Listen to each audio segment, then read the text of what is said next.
All right, you can tell supporters of the president are feeling desperate when they start and get very nasty and they even threaten violence. Now look at what one of the fine people voting for Obama tweeted recently. Quote, I hope the USA is well aware that in the event that this character Romney wins the election, the people will start a countrywide riot. Now, unfortunately, this is just one of many tweets that are threatening to protest if, in fact, Mitt Romney's elected. And then, sadly, we have the president's good old friends in Hollywood doing his dirty work and trying to scare people into voting for the Democratic ticket. Watch this. I want to talk to you about women. And about Mitt Romney. Mitt Romney is for ending funding to Planned Parenthood, Including cancer screenings. He said he'd overturn Roe v. Wade. We have Republicans trying to redefine rape. trying to force women to undergo invasive ultrasounds. If you think that this election won't affect you and your life, think again. Vote. Vote. Vote for Barack Obama. MoveOn.org. Political action is responsible for the content of this advertisement. All right, joining me now with reaction, the author of Mugs, the New York Times bestseller, the always outspoken Ann Coulter. Mitt Romney's elected. Cancer screening ends for women. Funding of Planned Parenthood goes away. You know, and he killed a person because when he left Bain Capital, they didn't take away somebody's health care and his wife died. Here we go, scare women. You know why this is happening? Because his numbers with women are way up. Go ahead. Yes, they are. No, I think the threats to riot and the claim that abortion will somehow miraculously be illegal in places like California and New York is not going to swing the undecided voters here, Sean. Though I will note, white liberals are always threatening black riots whenever they're about to lose an election. Al Gore did it in 2000. What did Al Gore say? I forget. It's in my book, Guilty, if you would like the precise quote. But it was very clear that he was speaking in both cases about black people rioting. And, oh, alas, black people don't riot. But thanks for the hat tip, liberals. And if it's white liberals who are threatening to riot, I don't think we have much to worry about from the people who have been hysterical about Big Bird over the last 2 weeks. You know, what are they going to do? Knock over their sippy cups or throw a tantrum when mother is changing her blouse in the department store too long? I don't think we have much to worry about white liberals rioting. And black people have not shown a disposition to riot, despite liberals slandering them by saying they're about to. Remember Obama said, and Paul Ryan kept bringing this up in the last debate, if they don't have substantive issues, a record to run on, then they make this about little things, about Big Bird, about this fictional war on women like we keep hearing. I mean, right. You know, I mean, Eva Longoria is a great actress. Scarlett Johansson's a great actress. They don't know anything what they're talking about with politics. I mean, to scare people like this, women won't get cancer screenings. Republicans want women. They don't want women to get cancer screenings. It's just like... Well, I don't think it will... Go ahead. I don't think it will work. I mean, women can walk into Walmart and see, you know, on the wall they can buy contraception for $9.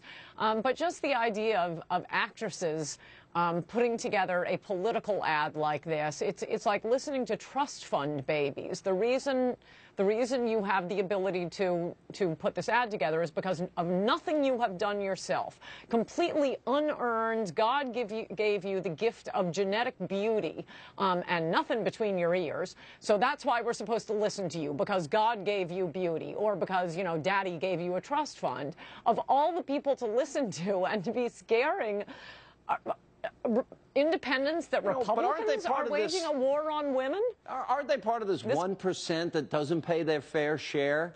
I would like to put, I'm serious, I would like to put on everybody's tax form a box, and they can check it.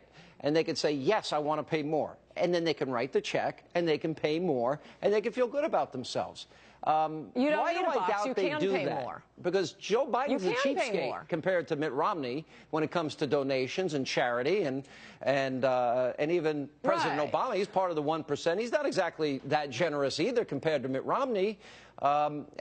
It's just that... Right, but you can do more. You don't need a special law for this. There is a law right now that allows you to send in as much as you would like to the IRS or to a charity, and in both cases, liberals have a starfish on their wallets and can't really reach into it.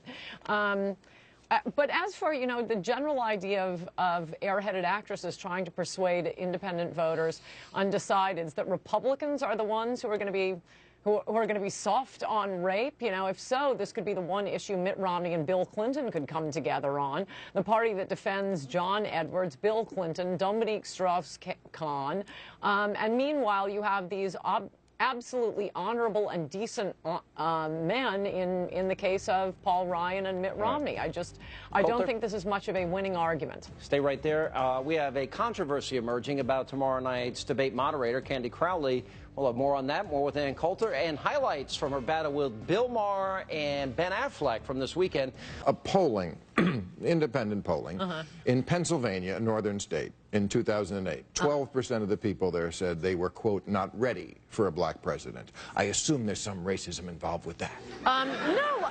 Not ready for a black president. Well, that's because they knew what who the black president was they were talking about, and it happened to be the black president who said he was going to bankrupt the coal industry. No. Any black, not ready for a black president.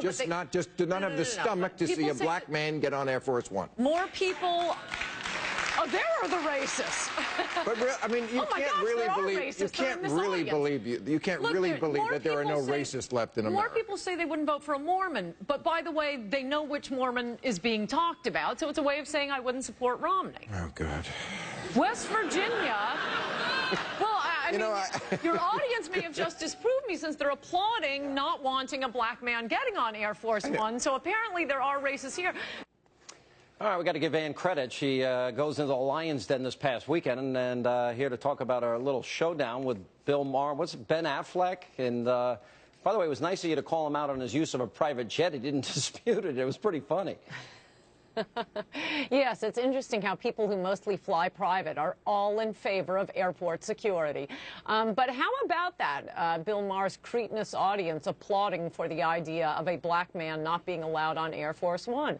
I mean, either they themselves don't want a black man on Air Force One, or lots of their friends, i.e. other cretinous liberals, don't want a black man on Air Force One. Being a conservative like you, Sean, I don't know any actual racists, but there seem to be a fair number of them on the left, which isn't surprising given the reaction to that lovely actress Stacey Dash, who sends out that inoffensive little tweet about support Romney, it's in your future, and suddenly is being called racist names on Twitter, or the way liberals treat Mia Love and Alan West, Michael Steele, Clarence Thomas. I mean, where the small pockets of racists in America are completely on the left, as I describe in my book, they historically always have been. Well, you know, Jay-Z's doing a new ad for President Obama. He and Beyonce did this fundraiser for Obama, and, you know, the president doesn't have time to meet with anybody else, but he has time for Jay-Z. So he's doing this ad. Here's a guy in his lyrics that regularly uses the N-word. Was interviewed by Oprah Winfrey back in 2009. She took issue with it in a number of questions.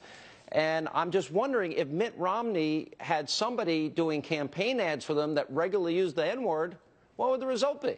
What would the reaction be? What would the media firestorm be like? That's true, but I prefer to think about black celebrities like Shiner, the hip-hop artist who's come out for Romney, and Stacey Dash, again, that lovely actress who's come out for Mitt Romney. There are a surprising number of black celebrities who are there are more Hollywood people. Romney. That's a good point, this time coming out for Romney. All right, a controversy over tomorrow night's. This is going to be at Hofstra University. We'll be there immediately after the debate. Candy Crowley, or Crowley, I don't know how you pronounce her name. She's going to be the moderator of this debate. And remember, when Paul Ryan was selected, she said the following. Already had this debate. All they have to do at Obama reelect is open up the files, because this debate has already happened. They just bring it back. It goes, you know, it is what they talk about. But I think the other thing that's worth pointing out is not every Republican has signed on to this kind. I mean, they will publicly, but there is some trepidation. They're afraid, that this might be looks a little bit like some sort of ticket death wish. That, oh my gosh, do we really want to talk about these things? Is this where we want to go when the economy is so bad? Picking Paul Ryan as a death wish. Now, there's another Martha Raddatz for you in the making. Now, she's not supposed to. She's supposed to ask. She gets to select them.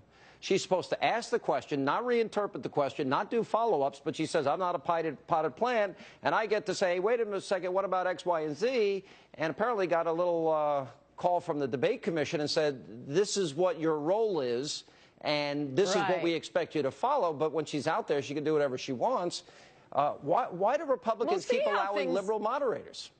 I know. Well, we'll see how things go. I hope she's like Jim Lair, because I hate when, they give you 30 seconds to answer a question of the presidential candidate and then say, that's it, we're moving on.